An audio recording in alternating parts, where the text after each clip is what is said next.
Welcome to Leading Minds Revealed, the podcast that pulls back the curtain on how today's top leaders harness the power of mindfulness to conquer the fast-paced, ever-changing world of business. In each episode, we sit down with C-suite executives and leaders who share their strategies for navigating rapid change with skill and clarity. Join us as we uncover the transformative mindsets that drive extraordinary leadership. These insights aren't found in business books, and they'll revolutionize the way you lead. And now, here's your host, Michael Apollo. Hello, everybody, and welcome to another episode of Leading Minds Revealed. I'm really excited about today's conversation, where we're going to explore some of the most pressing questions facing many leaders today, and really honing in on how do we lead responsibly in an era where AI is reshaping the very fabric of work. We're going to dive into the emerging trends, redefining the labor market, why tasks, not skills, are what AI is actually transforming, and how leaders can avoid reactionary decision-making during very fast-moving technological shifts. We're also going to explore how to stay grounded as a leader navigating constant change. My guest today brings a rare combination of technical expertise, humanitarian purpose, and global leadership experience. He is the Associate Director of Technology at the Human Perception Lab at Stanford University and is the Chief Scientist at Cornerstone, a global learning and talent company serving over 7,000 organizations worldwide. He joined Cornerstone through the acquisition of Skyhive, the startup he co-founded that built the world's largest labor market knowledge graph, transforming how governments, Fortune 500 companies, and communities understand skills, tasks, and the future of work. He's also a 9-time entrepreneur whose leadership is deeply rooted in purpose, shaped in part by the lessons his mother taught him while growing up in Hyderabad, India. With that, please join me in welcoming Mohan Reddy to the show. Mohan, welcome. So lovely to have you here. Glad to be here. Thank you so much for having me here, Michael. You know, this is, it's such a ripe time to be exploring AI and the future of work. This is something I've been really passionate about. And, you know, I'd love to really just hone into exactly what's happening in this present moment, because I think so much is changing. It's almost like if we get a really solid pulse of what's happening now, it can help us maybe to anticipate a bit of the future. And last we connected, you shared some striking insights about where the world of work is heading. Predicting like a 20 to 35% unemployment among newcomers entering the workforce. Tasks, not skills, are what AI is truly automating. And so, I'd love to explore, like, what are some of the key things leaders need to be thinking about right now as we enter this AI-enabled era of work? Thanks, Michael. So there's a lot that is happening right now. Like, if you really see, decades are happening in a matter of weeks. And literally it's impossible to really grasp everything that is happening at this moment. Just think about it. Just today, OpenAI released GPT 5.2. And you will see this, right? So many things coming all at the same time. And, the big shift, like all of a sudden from what AI, which is used to be, something very niche, now, it is normalized. Everybody uses it. Everybody expects to use it. And as a result, many things changed, in last 2 to 3 years. And now, if you don't adapt to AI and if you don't bring AI into your work, then you're left behind, right?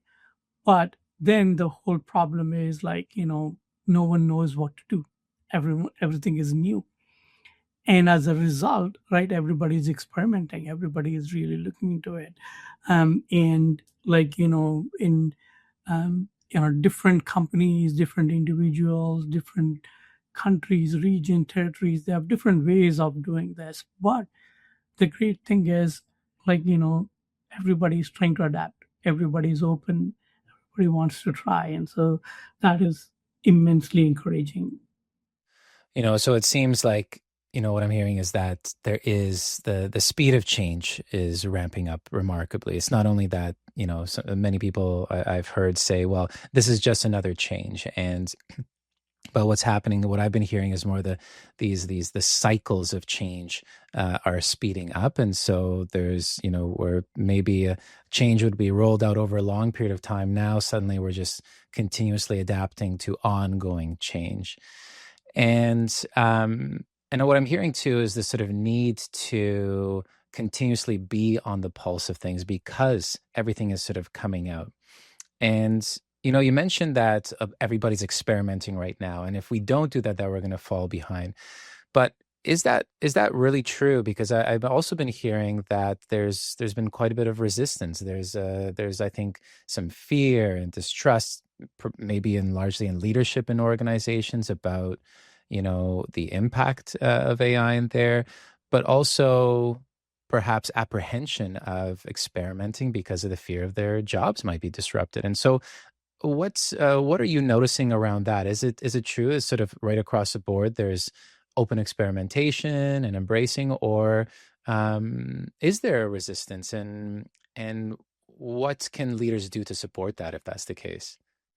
I'm not sure if there is any resistance, at least from what I'm seeing and from talking to our customers, and then even from an academia perspective. I'm not seeing any resistance per se. It's just that where do we start? How do we go about with it? What should we be doing? Is where things are a little fuzzy, right? And, and as always, there are leaders and laggards. The leaders know what they need to do, and the laggards need help in terms of strategizing what needs to be done. Right? But the one thing common, some people are vocal about it, some people are not, is how do we do this responsibly, right? From what used to be deterministic is now becoming probabilistic, right? But the great thing is, you know people are okay with it. People are saying, okay, I will make mistakes, and we are okay with it. 3-4 years ago, that wasn't the case. People wouldn't take it, right? I mean, in the consumer AI, there was, right? For example, if you're on a social media feed, and if the translation doesn't do well, or if it doesn't translate, people were okay with it, right? But that wasn't the case in enterprise systems. But now it is sort of slowly rewiring the mind that it's okay. It's got its own limits, but it still does better than not having. So it is that mindset that is really helping, right? And so the apprehensions would be as a lot of things is unknowns. Otherwise, people are generally very receptive, and they do want to, because for various reasons, right? One, the utility of it. Two is the fear of missing out, right? And they want, if they don't do it, their competition would do it, so they have to. And that is where the whole trends are moving towards. And so in the human perception lab at Stanford, what are some of the core things that you're focusing on now from a research standpoint? Because I've also heard recently from Ilya, one of the founders of OpenAI. He said that we're sort of shifting back to this age of research. There's sort of this age of scaling, and now it's sort of shifting back to this age of research. And it seems like you're right. You're right at the front of that. What are you focusing on, and how do you feel that's going to support sort of the rollout of AI in across society? Yeah, so we've been doing this research and understanding first the human perception, and how do we teach machines be more perceptive, and the perception of it, right? Because if you look at any of these large language models, they write beautiful reviews about food, but they have never eaten food or tasted it, right? And or they talk about music, but they don't know how to play and what to do, right? And so we have been really studying perception from the ground up, like starting with the visual, but all other sensory modalities, and how do we take that and build that into the systems where we build the next generation UI, or and when I say user experience, it could be anything, right? It could be your mobile, it could be a device, it could be robot, it could be anything, but really trying to understand how would you perceive a stimuli like an information and act upon it. So that has been our fundamental research that we've been working towards. And more so now, it is even like more prominent because, now you have all these large language models, or like large reasoning models and multimodal, um, not just text, but, all kinds of inputs that we'll be looking at. So the work that we have been doing all these years is much more prominent, but still a lot of work to do. I wouldn't say it takes some time. And rightfully, as Ilya said, the age of scaling is over, and you have to get to the age of research, go look at and start really thinking about world models, all the best scientists like Jan LeCun and all of them talk about. And we've been looking at the world models. We've been looking at how you would perceive, and with the environment around, with other people, with other devices, and really take all of the data and make sense of it is what we've been working towards. Fascinating.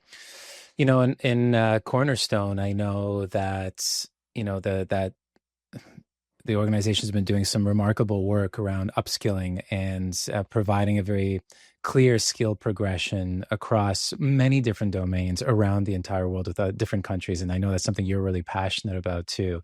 And I'd love to get into some of those stories.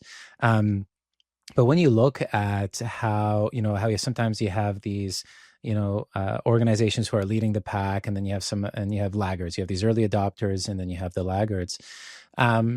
What are some of the, for leaders of these organizations on both sides of the pond, so to speak, those that are embracing and are ahead of the pack? What are you noticing as some of the key skills and abilities and approaches that they're taking that's different than perhaps the laggards? Yeah. So let me expand a little bit, right, as to what we do, right? So, we are primarily a learning management and a learning experience company. And we look at the mission vision is to train and it's a learning company, right? Like with people across the planet, like how would you teach them and to upskill? And with the acquisition of the Skyhive, we want to reskill and upskill the whole planet. So it's like, how do you really take people and upskill and up level them so that they have better economic mobility upwards. And we want to have a skill passport for every human being on this planet Earth. And so, we are really looking at the four-sided labor market. Like it is the workers or the learners, the companies or the organizations. We're looking at policymakers and government, and we're looking at educators. It's a flywheel, right? Everyone contributes to, this whole new skills and learning from what in their day-to-day lives, and this happens across the world. So, in order for us to understand what skills are, we have to understand what the labor market is, and labor market is hyper local. Like what happens in Bangladesh, in India is different from what happens in US or in Ghana or in New Zealand, right? Every country is different. Every geography has its own nuances. So we study the labor market at scale, at the depth and the breadth like no one else has done. So we have the largest labor market knowledge graph, where we study how the work happens, right? And where is it happening, and what are the different trends, year over year. What are the skills that people have, and what are the skills that are demanded by these. So when we do this study, right, so now we are seeing a huge shift and a very big demand for pretty much AI embedded in almost every job, right? Not just technical jobs alone, but every job that you would see. And so, we did a very big study recently and said like there's 78% AI adoption, right, out there, in all of the jobs that are there. And as a result, what happens is obviously there are all these techniques based on the jobs, but there is a big push towards human skills as well, right? Because now you are the AI and others are automating lots of the work, then what would be the higher order skills that you have to learn, right? And that is where how can you now teach that kind of human reasoning, the human thinking to these machines. So now you are really seeing is a big shift towards human skills, and what we call as a dual skilling paradigm. That is, now skills are not needed just for humans, but also for machines or for these agents, right? So now we have a strict ontology of the skills for humans. Now we are building a new ontology for the machines so that there is a confluence and a symbiosis of humans and machines together, and what we call as human, right? Human and agent together, working in tandem, and obviously, all of them have to serve for the greater good, right? And always follow the the societal norms, and not in a very very responsible way that you do. So that has been what we are seeing quite a bit, where it's pretty much a lot of push towards AI and what is asked for, but also a big importance on the human skills. And so, so what are the human skills that are, you mentioned like human reasoning. Is it largely skills that allow for, there to be, well, so actually maybe I'll preface with this. I recently read a study from McKinsey and BCG saying that, 80 to 90% of the reason why AI implementation or any type of transformation fails is because of the culture of the organizations and the people, perhaps not adopting or adapting to, whatever that transformation is. Are those the types of skills that are in demand, or is it more skills that can really leverage the technology and leverage group thinking and collective intelligence? What are some of these skills that you're noticing that are sort of the high, in demand and will be continuing to grow? So let me explain a little bit more in an expansive way, right? So we have invented this methodology called DWTS: domain, work, task, and skills. The world always talked about skills, and there's this common fallacy that, oh, AI is coming and all the skills will disappear and vanish. That's not the case, right? With the AI or with all these agents, it's the tasks that get automated, not the skills. The skills always remain the same. They change and take one form to another. It's like the law of conservation of energy, right? Energy takes one form to another. Energy can be neither created nor destroyed. So think about it, right? An example, there's a registered nurse. What would a registered nurse would do, right? There's patient advocacy, the usual vital measurements, and there's documentation and a whole bunch of other tasks that they would do. Now, if you bring in AI, what is automated? All the documentation goes away. Some of the basic, vital measurements are all done by the sensors. They come in and you would see what, right? And the deep patient advocacy and all of that. So now what happens is, as a result, what are the new tasks? Is now you're doing deeper patient advocacy, right? If somebody is very how do you talk to them, make them feel better, right? And how do you do deeper interpretation of this data now that you have a lot more, right? And you can anticipate what might happen, or what what could have caused. And is it an isolated, or is it combination of something else? So as a result of this, you would have to now learn or develop new skills. That is, you know a different kind of patient advocacy, a different kind of empathy, right? Different kind of reasoning, if you're thinking about. So not what you would do. So that means that I'm doing a deeper reasoning, or more analytical reasoning that I have to look at, right? These are the kind of skills that you would be learning, or you have to adapt to yourself getting in there. Like that, there are hundreds of thousands and millions of examples of how, these tasks get automated, but you have to now, learn new skills as a result of that.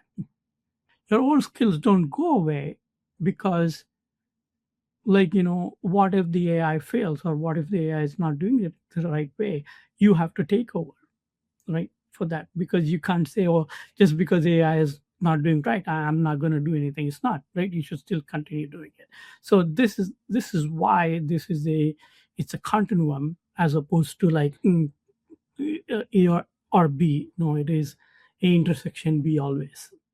So, I recently listened to an interview with Jeffrey Hinton, and he was talking about how so many roles are going to become obsolete or automated, and the future of work is become a plumber. Literally, those are the words. And what I'm hearing from you is a little bit of a different. It's actually the future from your vantage point is one of evolution.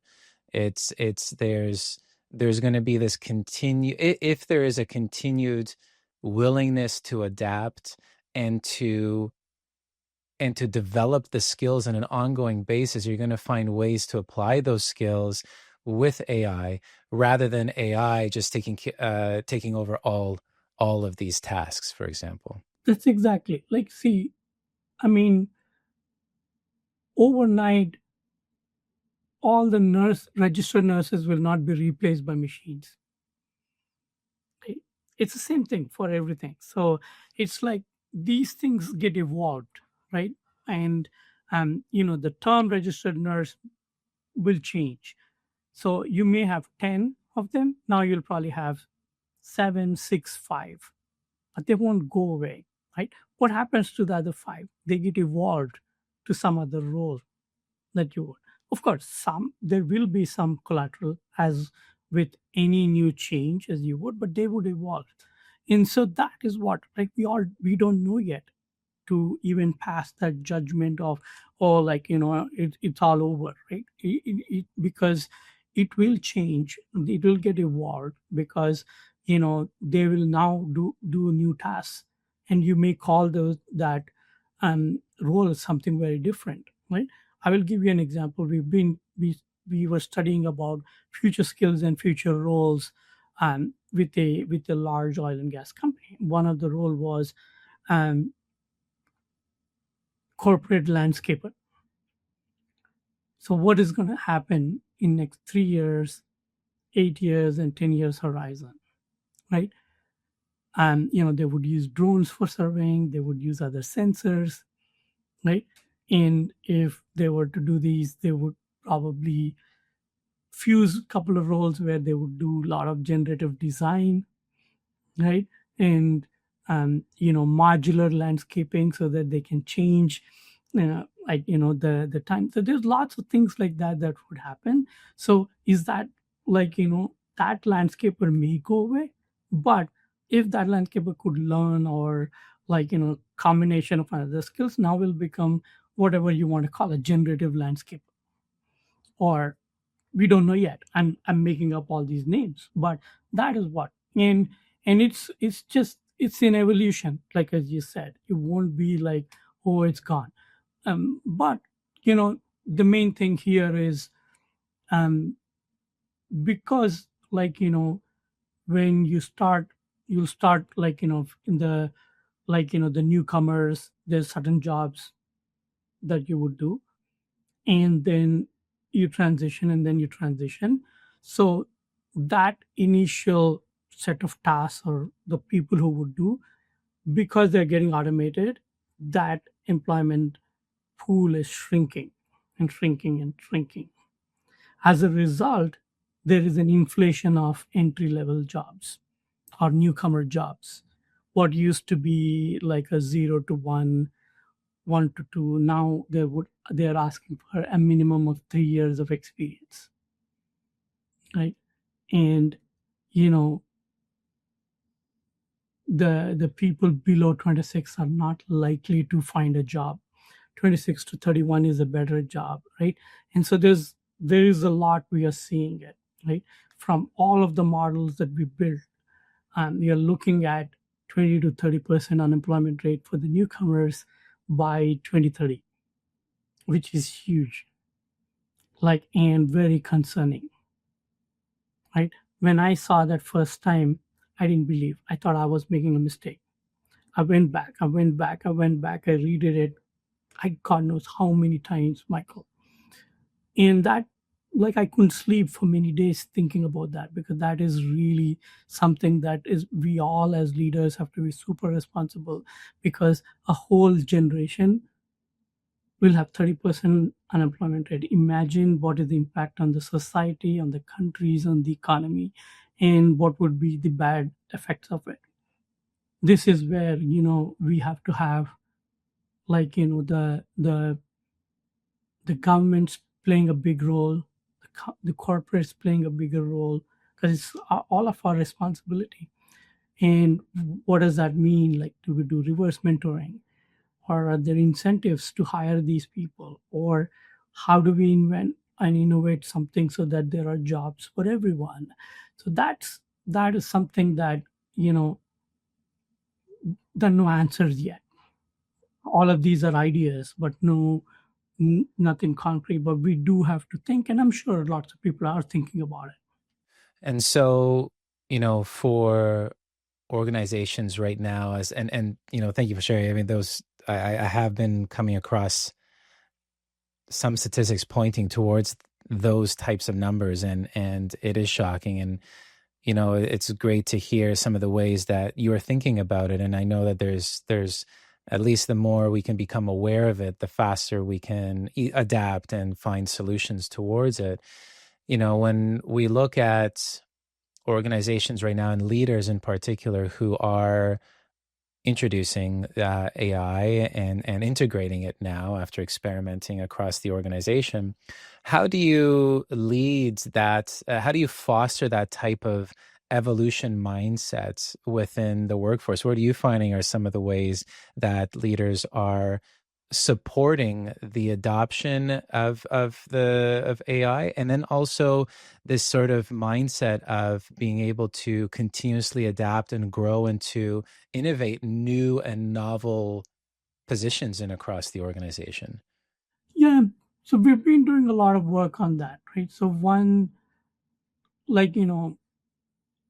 prior to this large scale, what I call as a AI shift, or this whole um um AI advent, and we used to talk about skills quite a bit, right? And here's the skill based economy. This is what, the move from job based to skills based, and we were looking at it.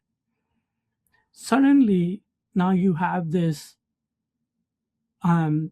non-human entity trying to do the same job as you are, and better in many instances, then you know you have to start rethinking skills, right? And also, you know trying to reskill or upskill as we were doing is almost like lifestyle. It's like workout.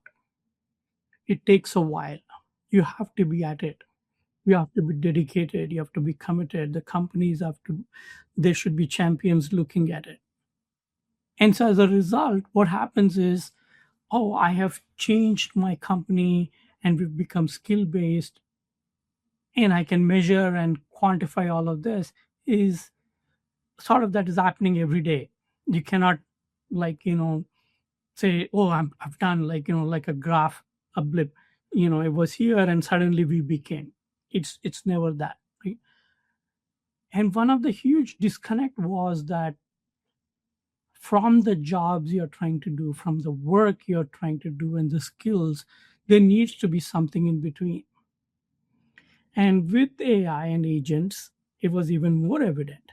So as a result, we started really thinking about what are the tasks, right? What are the tasks only human could do? What are the tasks only machines could do? What are the tasks that are an intersection between the humans and machines? And this is where, like, our entire thought process of looking at tasks has changed. And as a result of this, we now can tell, like, the companies where, like, you can start assigning, like, the economic value for it, right? These tasks are easily done. These tasks are high value, which is what you would need humans. These are certain tasks that I can have, humans do, and like, with this type of experience.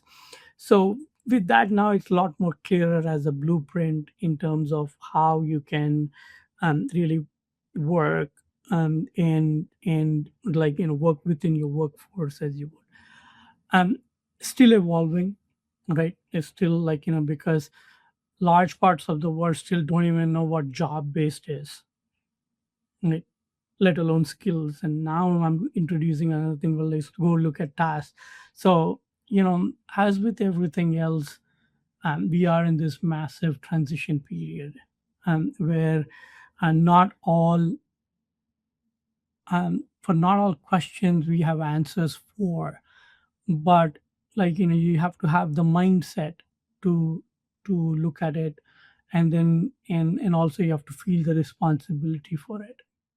And so leaning into that, many organizations are really reacting quickly right now, automating for efficiency as like a core focus. And there's been some really interesting case studies of some negative ramifications of that. Specifically, you could lose a lot of human capital. You could lose a lot of this invested knowledge and wisdom that has grown over time. And what concerns you most about sort of reactionary approaches versus really being intentional and intentional leadership during this time? And what does that look like? What does it look like to be more intentional?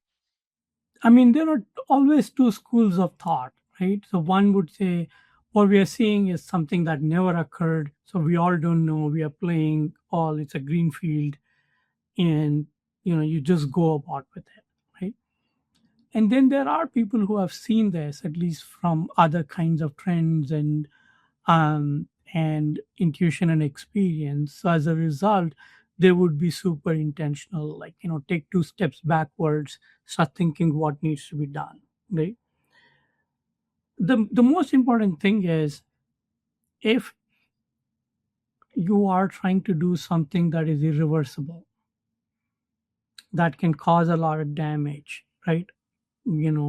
Tangible, intangible, material and human, whatever you would think about. So it's incumbent upon the leadership to really, like, think of both ways, right? Not only the positivity of it, but the negative. Like, if I did this and the implications could be really, really bad, what should I do? Right? Is it prudent for me to take few steps backwards and really think like what, how could I go about in a responsible way? What are the guardrails, right? What are those kill switches in the systems that would be there? Or how do I design a human in the loop for correcting mechanisms?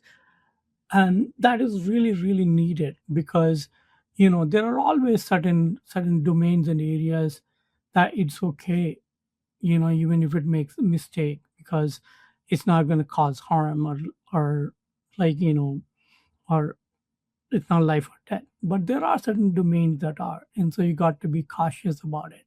So it's always like, you don't have to, you know talk doomsday all the time. You don't have to talk negativity all the time. You have to embrace the technology. You have to embrace everything, because that's how human life advances. But you know you have to think about, like, the outcomes. You have to think about what does it really mean.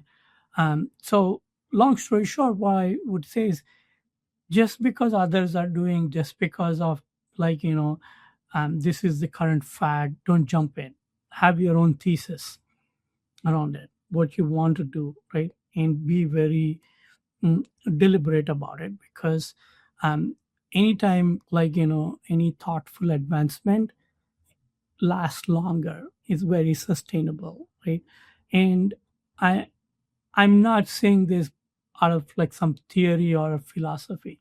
I'm saying it as a researcher, and also as a workforce specialist, because we study skills, we are studying human work, we are looking at how various jobs are changing, what is happening, what is automation going to, and so we do lots of models and mathematical model of, you know like, what is the extreme end of this, right?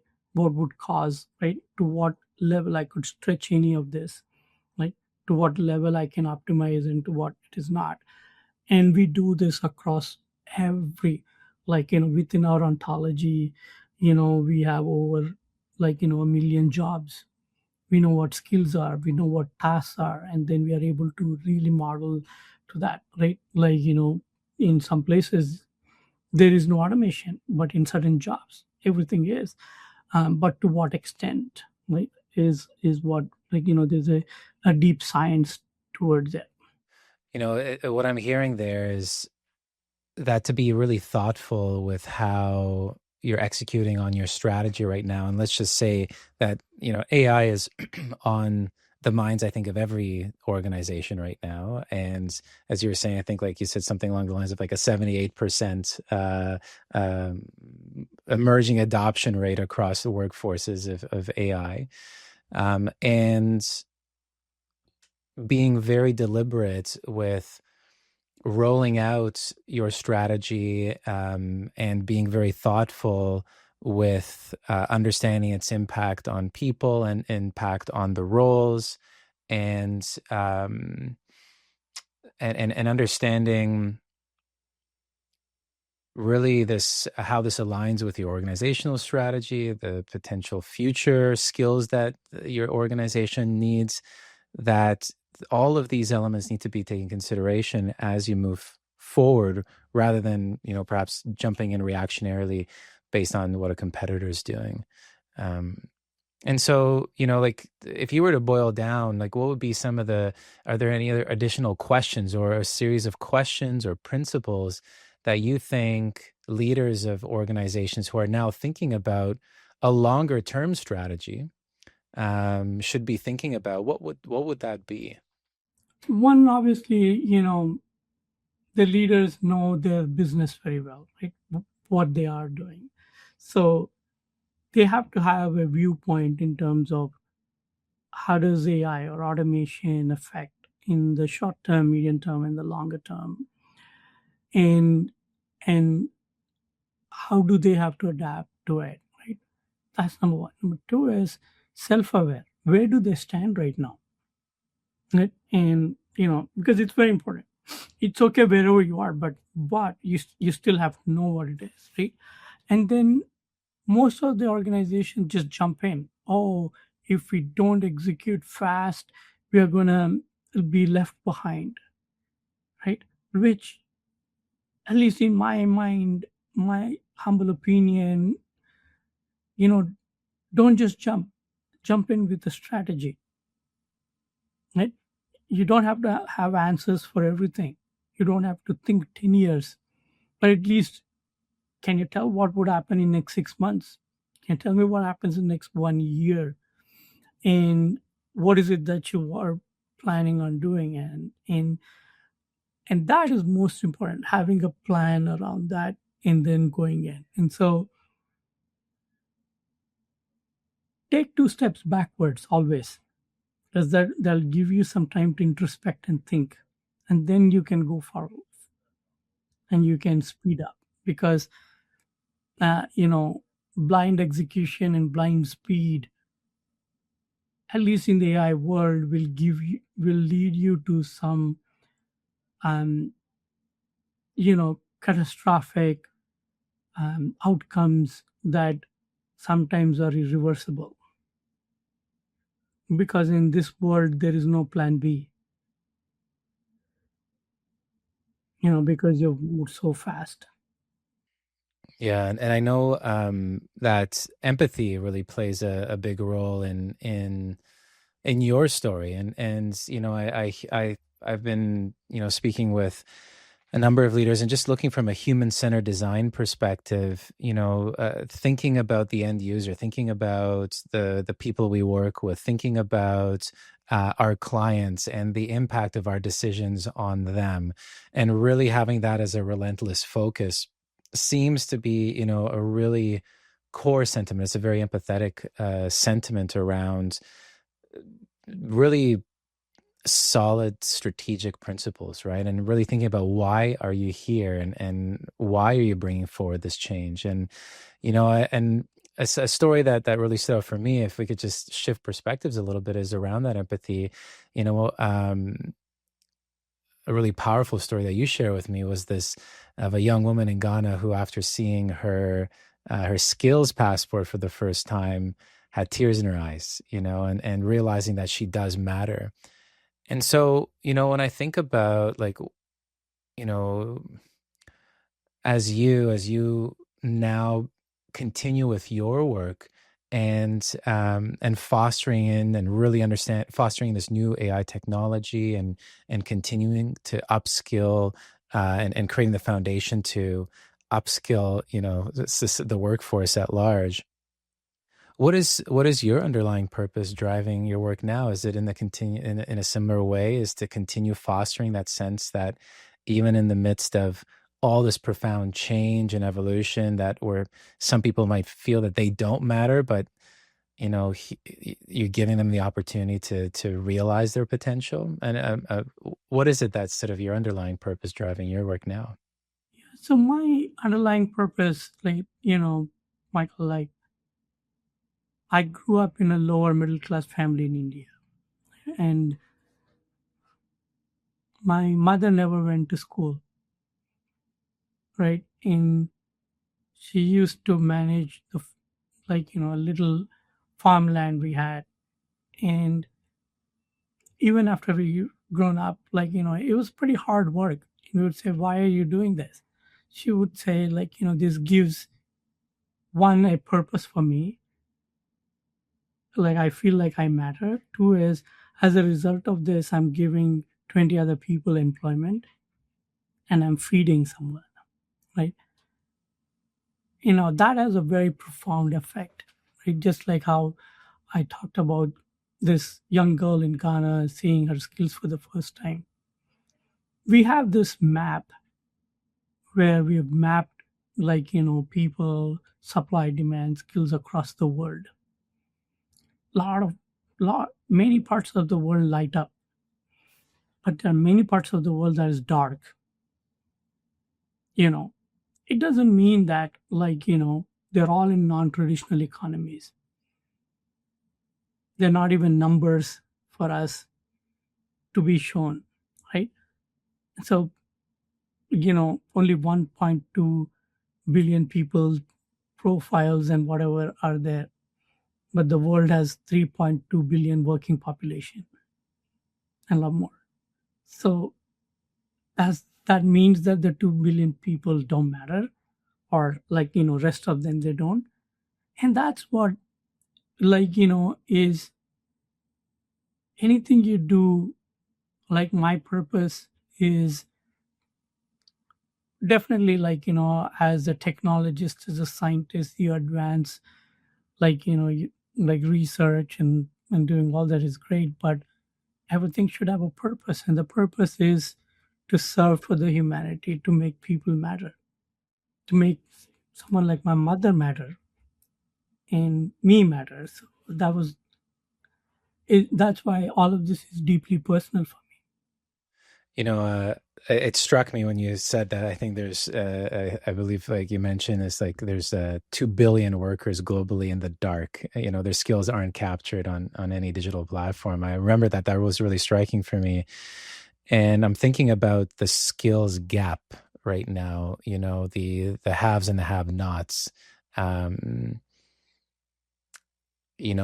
For me last night, for example, I worked with 3 different LLMs to refine a strategic direction, built 2 websites, generated a full professional design report in 4 hours. It was remarkable. I'm really privileged, and I have access to this technology and to these resources. What are you hoping is the impact that we can, the responsible path forward to democratize these skills? And what do you see happening, and I would say in an optimistic way, because I think there's just a lot of clickbait online, a lot of doomsday. But what are we hoping to do here? Again, I'm always hopeful, optimistic, right? So, with AI, the danger is it'll increase the gap that is already there between the haves and the have-nots, right? And so, how can you make sure that all of this technology is accessible? So, connectivity, cheap, like telco, right? Cheap access to information is the first thing to bring everyone into this, right? So all those dark records in some shape or form, if you provided internet, some cheaper devices to all these people, automatically they will have access to the information, and you will see massive opportunities created as a result of that. And if you ask me, that is the single biggest thing, is how do you make connectivity possible, cheaper, and cheaper devices to people in their language, right? And that I think will significantly improve, because then they have access to AI just like everybody else. And people work in very different ways, and people are inherently smart. I love that. As for leaders listening who may be in a moment of, overwhelm, juggling the complexities of growth, pressure, transformation, the pace of change right now, and they're struggling to sort of make sense of the path forward that they should take, and in particular when it comes to AI, upskilling, bringing this to their people. What would you tell them as like the place to start, and to take those first steps forward?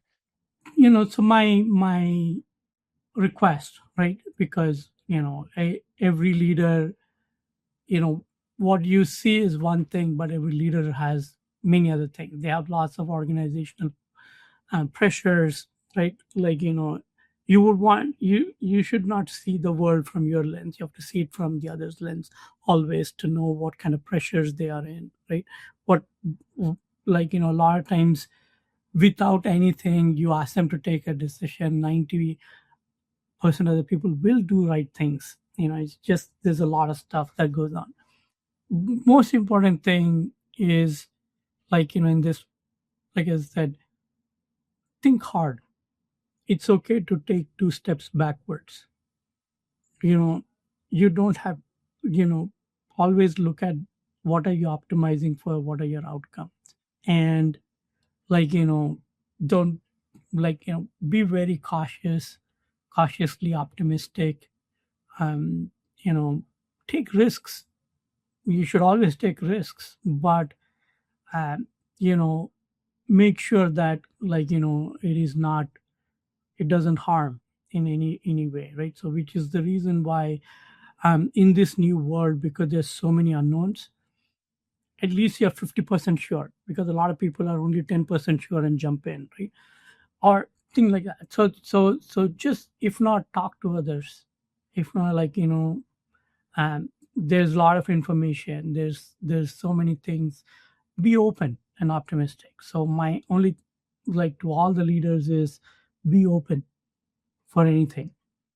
Yeah, it definitely feels that, the more open we can be, the more skilled we can be, and especially if we're not moving in haste, to also be quite calculated in those approaches that we take. And I love the message you've shared about really taking a human-centered and responsible approach towards really introducing these new technologies, which if you think about it, I've heard recently that if the underpinning of the culture of an organization and the leader is one that's wholesome, the technology is going to help amplify that, right? And if those underlying intentions are not, or perhaps there's no intention behind it, it could lead to unintentional consequences. And I really love the message you're saying, just trusting this inherent wisdom that people have, and that you will make the right decisions. And I think having that come from a space of really caring about the outcome, I think is a really important message to share, and to really think about how can this be utilized as a force for good, and I think those are all really, really strong messages that we can all take to heart. And as well, just these really pragmatic steps that we can take around continuous upskilling, creating this sort of an idea that this is a constant evolution rather than a disruption where we just freeze. It's no, there's change. There's going to be dramatic change. It's cycling up. And what's really going to be the most skillful approach is to evolve at that same speed as the technology, as best we can.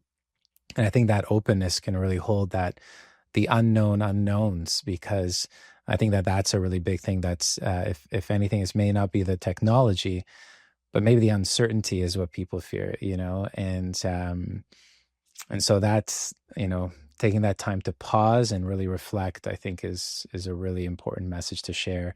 Mohan, thank you so much. And if our audience wanted to learn more about your work, both at the Human Perception Lab and at Cornerstone, what would be the best way for them to follow your insights?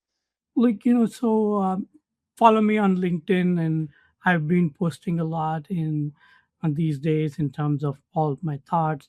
And then if you search for Human Perception Lab, Stanford University, you will see a lot of material in terms of the research. And the teacher in me always wants to teach, so please feel free to reach out anytime.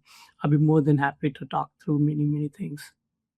Oh, well, that's a very generous invitation. I've learned already so much over the conversations that we've had, Mohan, and I'm really grateful for your time here. This has been a really extraordinary conversation, one that I know will be deeply meaningful for a lot of our leaders navigating this new era of AI-enabled work. And I think your blend of data-driven insight, innovation, and just a profound sort of human purpose behind everything is really special. And I think it's all something that we can bring into what we need to do now as we move into this new future. So thank you so much for joining. My pleasure. And thanks for inviting me and having me here, Michael. And this brings us to another episode, the end of another episode of Leading Minds Revealed. I'll see you on the next one. Leading Minds Revealed podcast requires more than a conversation. It takes action, research, and collective wisdom. If today's episode resonated with you, we'd love to hear your insights, join the conversation, and help us shape the future together. We'll be back with more stories, strategies, and real-world solutions that are making a difference for everyone. In the meantime, be sure to subscribe, rate, write a review, and share it with someone you think would benefit from it too. Thanks for listening, and see you on the next episode.